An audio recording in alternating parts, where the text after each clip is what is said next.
बिस्मिल्लाहिर्रहमानिर्रहीम। मोहतशम नाजरीन व सामीन, अस्सलामुअलैकुम वरहमतुल्लाहि वबरकातुहू। नाजरीन कराम, आप देख रहे हैं तफसीरुल कुरान की एक और दिलचस्प एपिसोड। जैसा कि हमने सूरह बकरा के फर्स्ट 255 आयात पर बात कर ली थी, और आज की इस वीडियो में हम सूरह बकरा के वर्स 256 और 257 पर नहायत ही इम्पोर्टेंट डिस्कशन करने जा रहे हैं। तो आइए बिना टाइम वेस्ट किए अपने इस इंटरेस्टिंग, इंफॉर्मेटिव और यूनिक काइंड ऑफ टॉपिक जो एक क्रूशल इशू इधर बयान किया जा रहा है, इसकी जानिब बढ़ते हैं।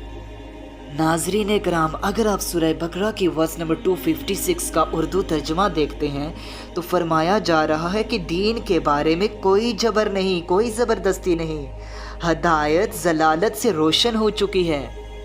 अब आप गौर करते हैं, इस आयत में फरमाया जा रहा है कि दीन के मामले में कोई ज़बरदस्ती नहीं। तो इस आयत को हमारे यहाँ, हमारी सोसाइटी में लोग डिफरेंट जगह पर, डिफरेंट प्लेसेस पर इम्प्लीमेंट कर देते हैं, जिधर इस आयत की इम्प्लीमेंट करने का कोई रीज़न भी नहीं बन रहा होता, लेकिन इस आयत का इस्तेमाल करते हैं कि दीन के मामले में कोई ज़बरदस्ती नहीं। कोई दीन की तबलीग भी कर रहा है, कोई प्रीचिंग भी कर रहा है, तो उससे भी कहते हैं दीन के मामले में कोई ज़बरदस्ती नहीं। तो आइए, बेहतर यही है कि हम इस आयत को समझने की कोशिश करें कि इसमें किस हवाले से बयान किया जा रहा है, इसका बैकग्राउंड क्या है, इसका पस मंज़र, इसका शान नज़ूल क्या है। तो आइए इस आयत का शान नज़ूल बयान करते हैं। इस आयत का शान नज़ूल कुछ इस तरह से है कि अंसार के कुछ लोग थे जो यहूदी यानी कि ज्यू और क्रिश्चियन हो चुके थे। इसके बाद जब उन्हें अल्लाह ताला की तरफ से हदायत मिली और वो इस्लाम कबूल करने की तरफ आए, तो अब ये जो अंसार थे, जो ज्यू और क्रिश्चियन हो चुके थे, ये इस्लाम कबूल करने लगे। अब जो इनकी यूथ थी, जो इनकी नौजवान नस्लें थी, वो भी क्रिश्चियन और ज्यू थे।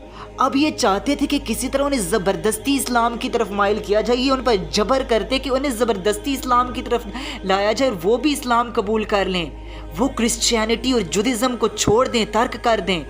ये उन्हें ज़बरदस्ती इस्लाम की तरफ लाने की कोशिश करते। जिस मौके पर ये आयत नाजिल हुई कि दीन के मामले में कोई ज़बरदस्ती नहीं, कोई जबर नहीं, अब बाज़ मुफस्सिरीन ने इसे अहले किताब के लिए ही ख़ास माना है कि वो लोग जो ममलकत पाकिस्तान में इस्लामिक स्टेट में रह रहे हों और जज़िया भी अदा कर रहे हों, तो उन्हें कबूल इस्लाम पर मजबूर नहीं किया जाएगा। For example, Pakistan is an Islamic state, इसमें जो गैर मुस्लिम क्रिश्चियंस, ज्यूज़, हिंदूज़, सिख वगैरह रह रहे हैं, तो हम उन्हें जबरन मुसलमान नहीं कर सकते जब तक वो अपनी विल से इस्लाम कबूल नहीं करते। लेकिन इसकी दूसरी जानिब आप देखें तो ये हुक्म एक कॉमन हुक्म है कि किसी भी स्टेट में आप किसी भी नॉन मुस्लिम को इस्लाम कबूल करने पर फोर्स नहीं कर सकते, चाहे वो इंग्लैंड में हो, ऑस्ट्रेलिया में हो, यूके में, अमेरिका में, थाईलैंड में, किसी भी कंट्री में हो, आप उसे इस्लाम कबूल करने पर फोर्स नहीं कर सकते, क्योंकि अल्लाह ताला ने हदायत और गुमराही दोनों रास्तों को क्लियर कर दिया है, दोनों रास्तों को वाज़िया कर दिया है। अब जो चाहे जिस रास्ते को इख्तियार करे। इसके बरक्स नाज़रीन कराम, लोगों के जहन में एक और सवाल आता है कि फिर जो जहाद का कॉन्सेप्ट है, ये भी जबर हुआ? नहीं नहीं नहीं, जहाद का जो मकसद है, वो आप मकसद देखें तो उसका मकसद कोई और होता है।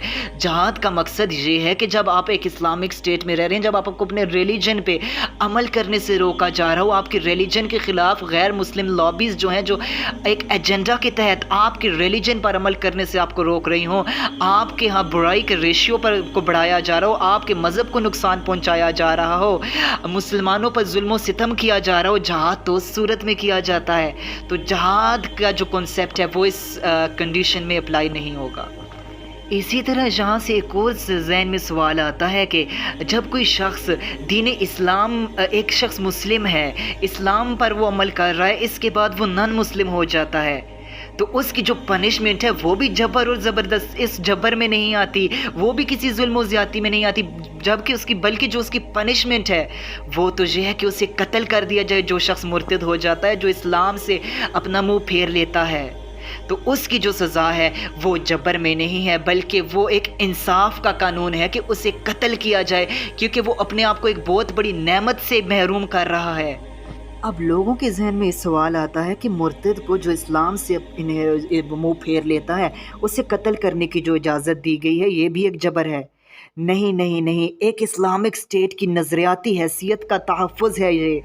एक इस्लामिक स्टेट में एक शख्स जो काफिर है, जो डिसबिलीवर है, اسے کفر پر رہنے کی اجازت تو بے شک دی گئی ہے، لیکن ایک بار جو اسلام قبول کر لیتا ہے اس کے بعد وہ دوبارہ ڈس بلیور بن جاتا ہے، تو یہ ایک بغاوت ہے۔ تو لہٰذا جو شخص اسلام قبول کرنا چاہتا ہو تو اسے چاہیے کہ سوچ سمجھ کر اسلام قبول کرے، یہ نہیں کہ 1-2 دن کے بعد دوبارہ سے ڈس بلیور ہو جائے، کیونکہ یہ نظریاتی اساس میں منہدم اس سے ہو سکتی ہیں۔ جس طرح ایک اسلامک اسٹیٹ قتل، چوری، ایڈلٹری، زنا اور اس کے علاوہ دیگر جو جرائم ہیں، جو دیگر کرائمز ہیں، ان کی اجازت نہیں دے سکتی، تو اسی طرح آزادی رائے کے نام پر ایک اسلامک اسٹیٹ میں نظریاتی بغاوت کی بھی اجازت نہیں دی جا سکتی۔ تو لہٰذا یہ جو مرتد کی سزا قتل ہے، یہ جبر نہیں بلکہ یہ انصاف کا ایک تقاضا ہے۔